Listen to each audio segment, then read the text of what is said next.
All right. I see 4 members of our Georgetown STIA team. Is that correct? That's all you guys? All right. Just want to check quickly. All your guys' comms working all right? Can we do a quick unmuting check here? Comms check, good. Yep, you're good. Can you hear me? Check. Yep. Check. All right. I will quickly, I think Kurt might be leaving his video off as he has his young daughter with him. But I will, if you guys are ready, I will quickly run you through the how we're going to do this. It's going to look very similar to one of our last rounds. You know, you'll have 10 minutes to present your policy brief, 10 minutes for Q&A, and then we'll switch immediately to 10 minutes of feedback. I will be using the same signs that you guys saw in the first preliminary and semifinal rounds. So 5 minutes will be green, 1 minute will be yellow, and red will be out of time. Kurt, I just want to quickly confirm that you're here so they can start your brief. Yeah, okay, great, cool, we're good to go. All right, team, you guys are ready to start as soon as you're ready.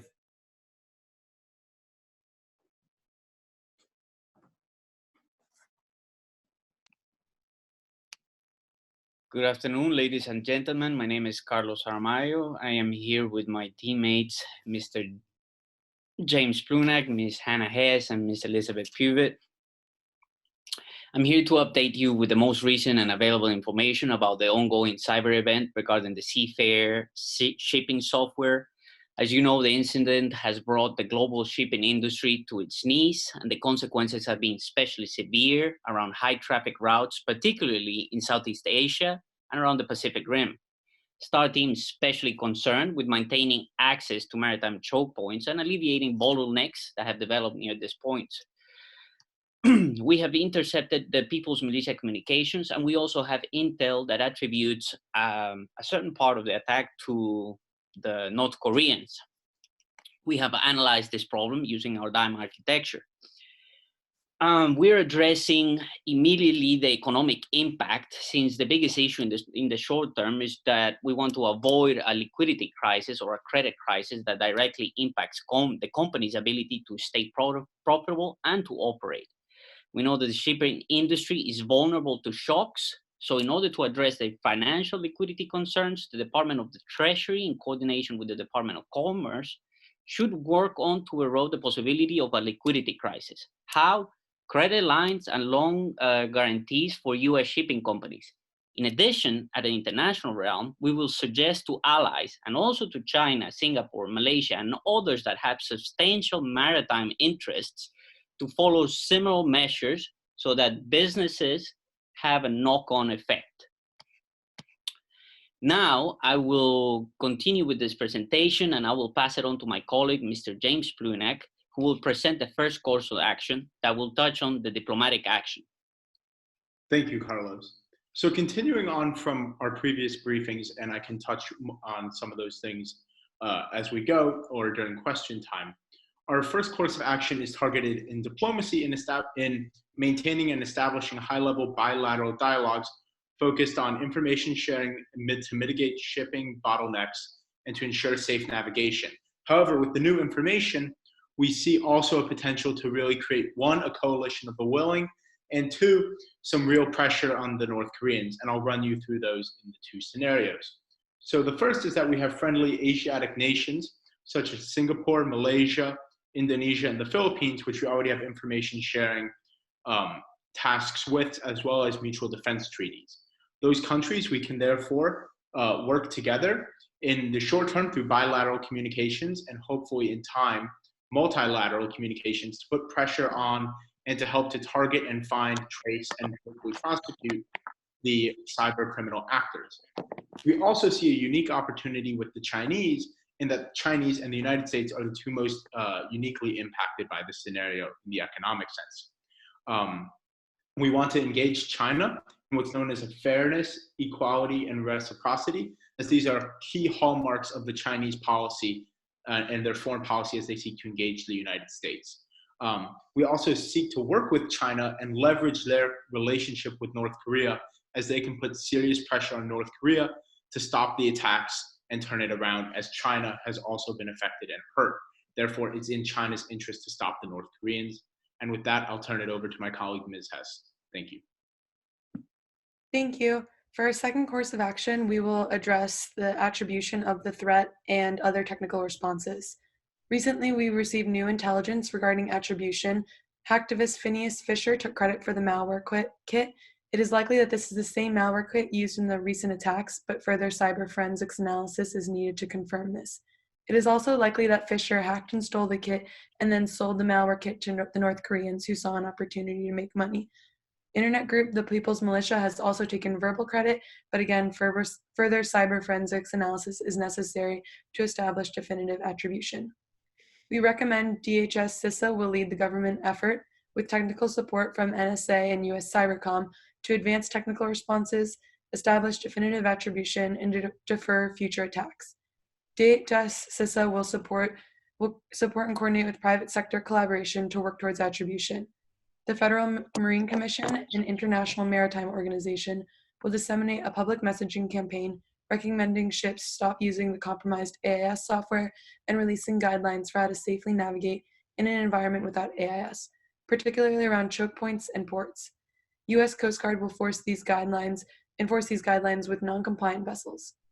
According to the U.S. Coast Guard Navigation Center for Excellence, AIS is primarily an identification tool and is not a mission essential tool for navigation.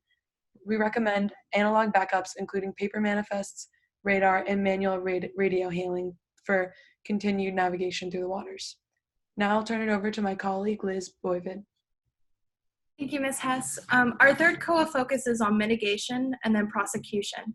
DHS CISA will support the NSA, Cybercom, and our private partners in attributing the attack and assisting the DOJ in necessary prosecution as we deem necessary. With the DPRK, this will take some strategy in terms of how we present it diplomatically. And with the People's Militia, if it turns out they have further involvement, necessary extradition and prosecution measures will have to be in place. This is consistent with Policy Directive 41, which states the roles of the DOJ and DHS respectively.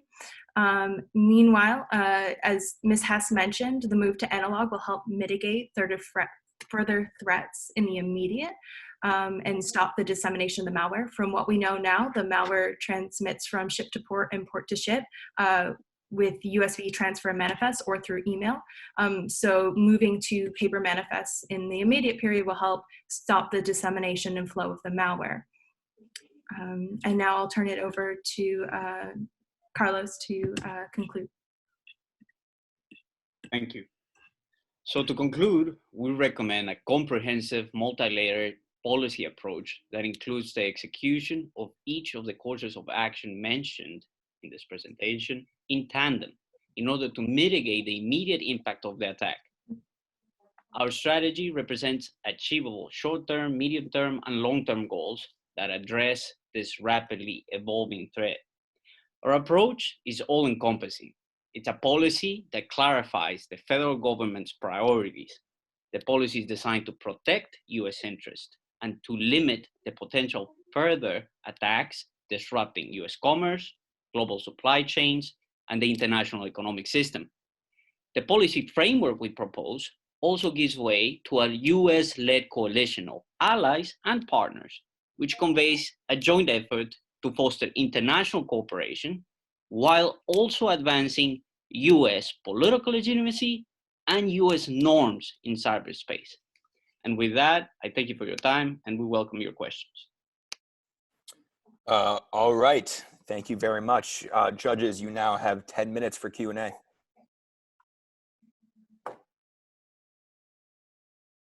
Team, is there not an additional set of threats that we need to be looking at this time? Yes, so to avoid any unnecessary escalation with that additional threat on the table, we want to establish definitive attribution before we start taking any action.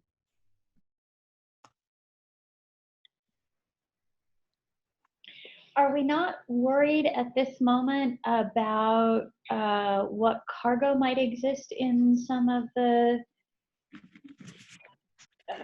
shipping containers? Yes, and we are taking measures to prevent and diminish threats to our ports.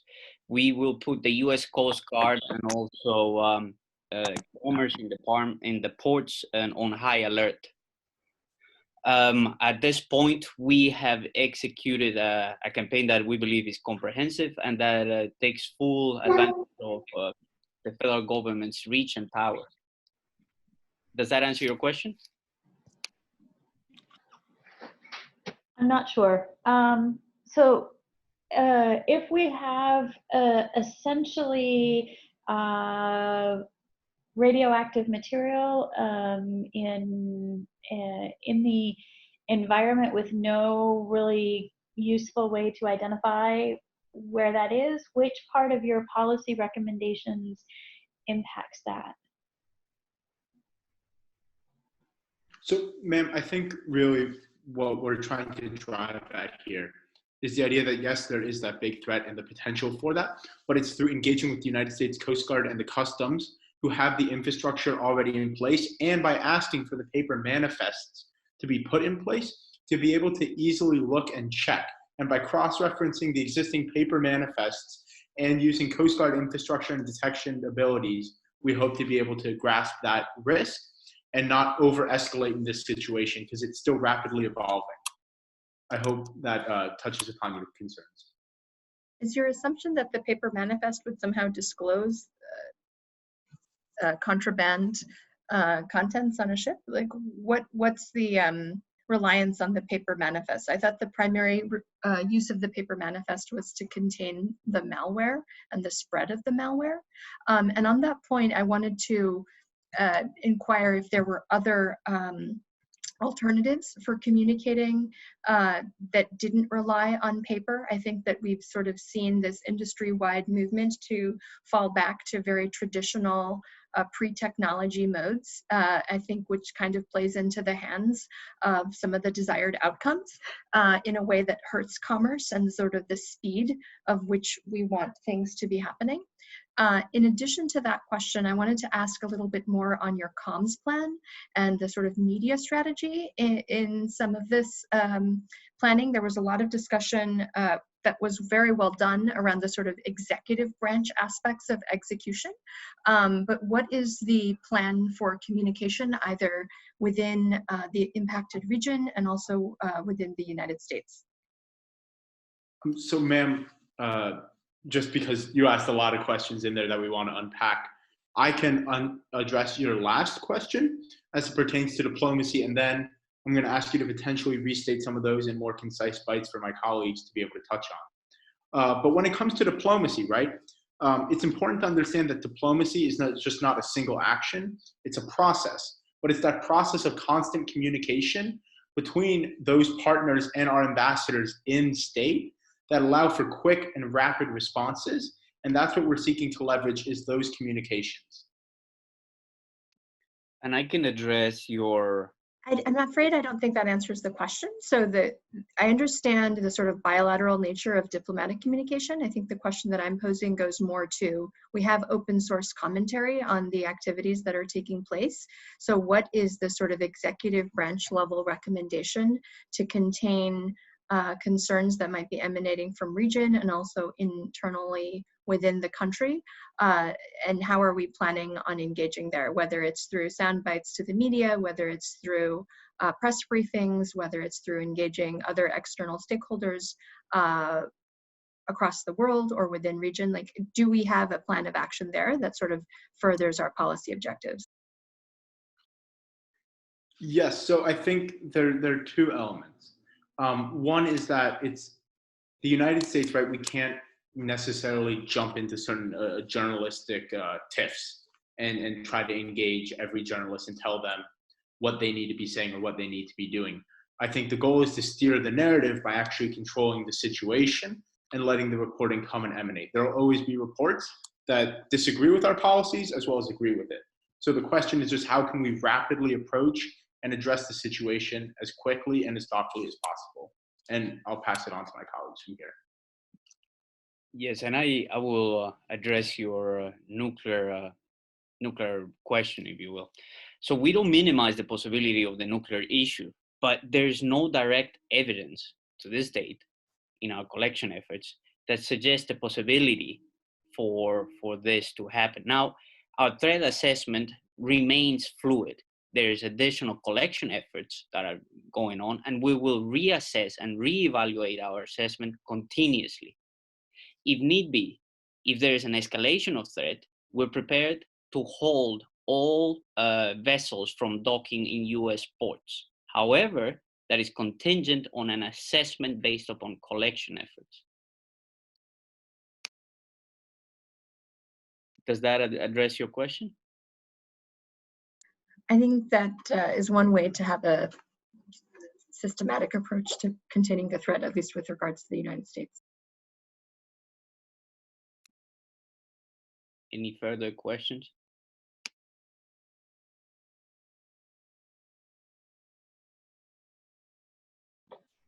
I have one. You've talked about the global shipping impacts, the malware being attributed to North Koreans.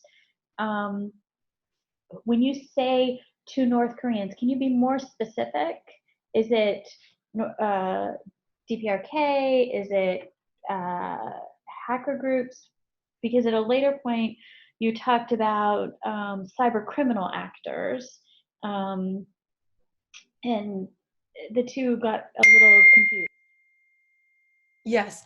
So when I reference North Korea, it is a DPRK actor referred to as teller in intelligence reports.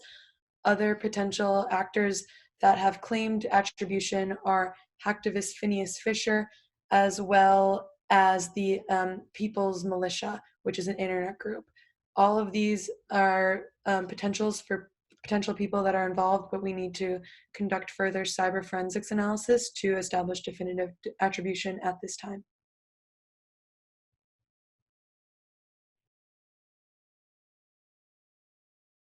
Judges, we have 2 more minutes for questions if you guys want to throw anything else out there. If not, we can move to feedback.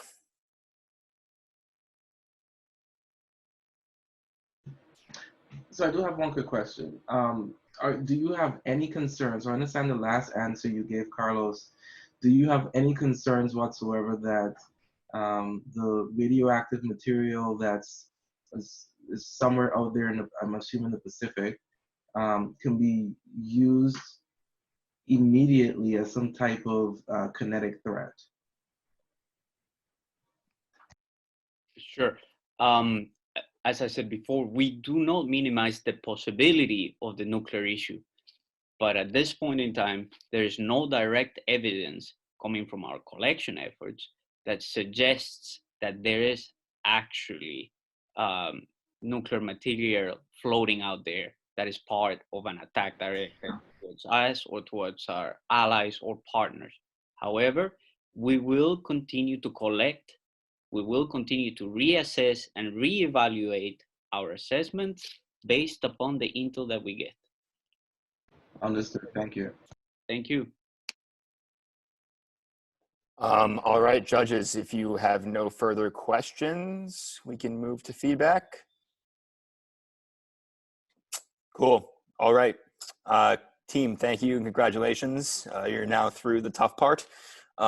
Judges, you guys now have 10 minutes for feedback.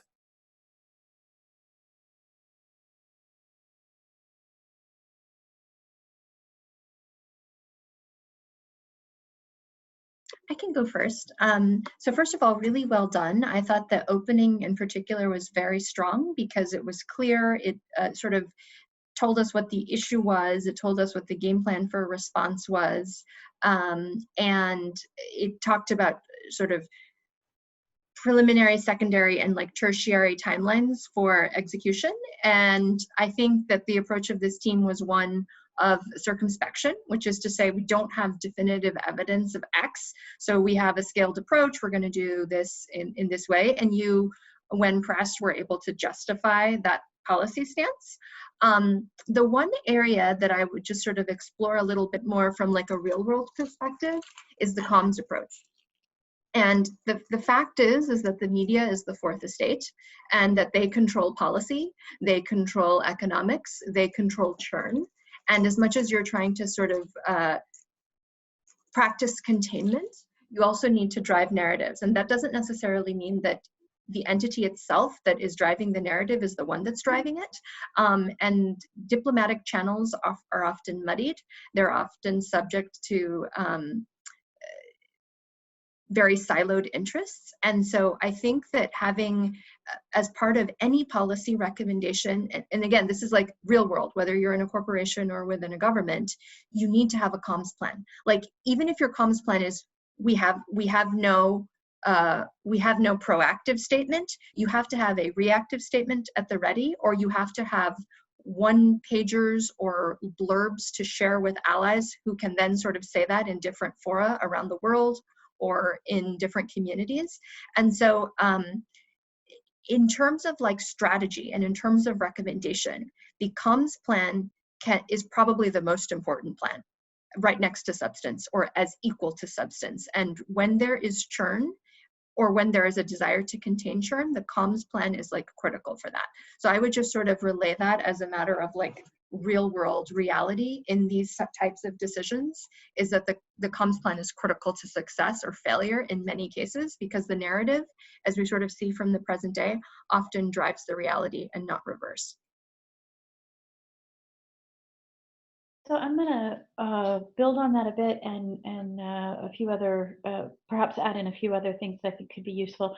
I respect the fact that you took a much less aggressive approach here. I mean, I think reasonable minds can disagree one way or another, and you defended that, I think, in a way that was useful. What I, in a meeting of the National Security Council of that sort, you're going to have people who are going to want to do things with different levels of aggression or assertiveness, not so much aggression, but assertiveness. What I would have liked to have seen is a framing of the policy objectives that you wanted before you then laid it out, which said, you know, we're choosing, we want to make sure that the following things are accomplished. I think you had it, you buried it in your, what you called courses of action, which weren't really courses of action because you were doing all of them, right? A course of action, do I take this course of action or this course of action? In this instance, I would call them lines of action, perhaps. These are the things we're going to do, and we're going to do them all. So it's almost as though it was, what I wanted was buried in there, but what would have been the inflammatory piece of information, the fact that there's the possibility of the contents of a dirty bomb somewhere on a ship, someone on the National Security Council staff is going to latch onto that and want to do something with it. And it felt like you buried that lead. You had a good justification for why you were reacting in that way, but I'm not sure that everyone would have followed you to that point, or would have let you go through, in a real scenario, would have let you go through everything when that's sort of on the table. Having said that, these were all sort of fine point pieces. You did a really good job. I'd like to add some thoughts to that. You did an amazing job, considering, you know, this is an incredibly tight time frame. So what I was thinking about as you went into this presentation with a pretty bold assertion that there's one high priority threat, we're going to focus on this highest priority threat, was that if you're in the National Security Council and you're dealing with people who may or may not have heard all of the precursor analysis and been in prior meetings or not, they're going to want to hear something like, right now, today, we're dealing with 3 threats. We've got a threat to the economy. We've got a threat from the trajectory of a dirty bomb on an unknown located ship. And we have a threat related to disclosure of software in Israel, or however you wish to characterize the number of threats and the type of threats. And then you would say, at this moment in time, we are focusing in on the economic consequences. Here's the reasons we are doing this, and here are the courses of actions that we project. So it shows you're saying to them, we've got a range of stuff here. We're choosing to focus here because we think it's super important, but it also allows them to say, hold on just a moment. I want to go back to that dirty bomb, which is something they're going to want to do.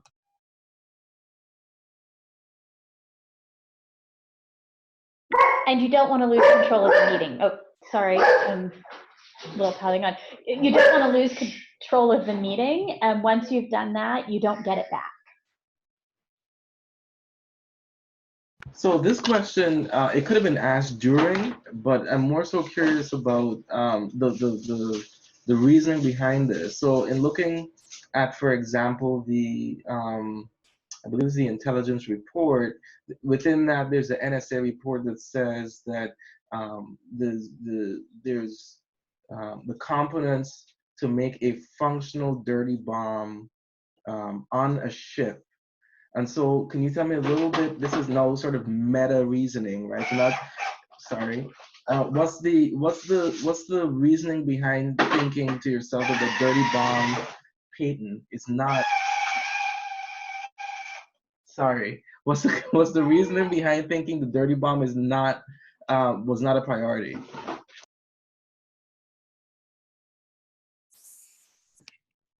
Yeah, I can do that if you want. Go ahead. I just have one thing to input on that quickly, and then Carlos, I'll let you continue. For at least in the very, very short term, the word that stuck out was components. So not even the rumors themselves discussed components, and not necessarily a whole dirty bomb that may or may not be offshore. Carlos, do you have something to add to that? Yes. We didn't say, I believe, that it is not something to worry about. We said that we don't minimize the possibility of the nuclear issue. And then I emphasize the fact that we will be reassessing our assessments based upon more collection efforts. So basically, we are trying to focus on the economic aspect based upon building a diplomatic coalition of the willing, while at the same time aggressively pursuing the nuclear threat and being prepared to hold all cargo vessels to docking on US ships, even though that would basically halt economic activities in the United States, which would have social political implications, international relation implications, and so on and so forth. Understood. And actually, that's one of the things I liked about your presentation. It did spend the time trying to evaluate, oh my goodness, it did spend the time trying to evaluate. I am so sorry. My daughter is not cooperating today. You spent the time to really evaluate the financial impact of something like this, which I think cannot be understated, particularly with the position that the US finds itself in as the largest free market. So that was really, really well done. But similar to Emily's point, I kind of zeroed in on the point, on the fact that the dirty bomb was sort of glossed over. So a little bit more reasoning behind why, which I think is what you're trying to give me now. And I got it from, I don't see the name for A2066006. But I got it from, you kind of read it and dissected what the file said. And then you also said we're looking at the information and we'll determine further. So I got it. Thanks. Apologies for the numeric value. My personal laptop has a malfunctioning webcam, so this is my work laptop, and I guess I'm more number than person to a large corporation. So no problem. I've done it before. All right. Do you guys we have a minute or two if you guys wanted to ask any questions of the judges. If not, we'll move on. I think you've really all addressed the questions that we would have, which is what could we do better? But we also just wanted to say thank you again so much for all of you being so willing to give of your time on a weekend. And Will and the Atlantic Council, thank you again for putting on this virtual event. We really appreciate it. Yeah, of course. I want thank you guys for coming out, especially in such a tough time. Congratulations for making it this far. I think you'll hear from us in about a half an hour on final results. But again, congratulations. You guys did a great job. You should be proud of yourselves. And it's a really tough time, and you guys really pulled together. As the coach, this is Sam Visner. As a coach, I want to thank the judges, and I want to thank the Atlantic Council. This was very well done. And Will, I have to say, given the challenge of taking this to a virtual event, the Atlantic Council really performed quite well. I have to say this was impressive And for those of us working with the council, I couldn't be more pleased. Please convey that as well as our thanks. I will. Thank you very much for the praise, and we're glad that it come out well. And you guys really pulled it together in a tough time, as I mentioned, and did a great job here today. Anyways, again, thank you all. If the student teams, again, congratulations. If you could please drop off this call now, I will get the judges to submit their grading scores, and we'll see you in about 30 minutes for the final announcements. Congratulations and thanks again. Thank you.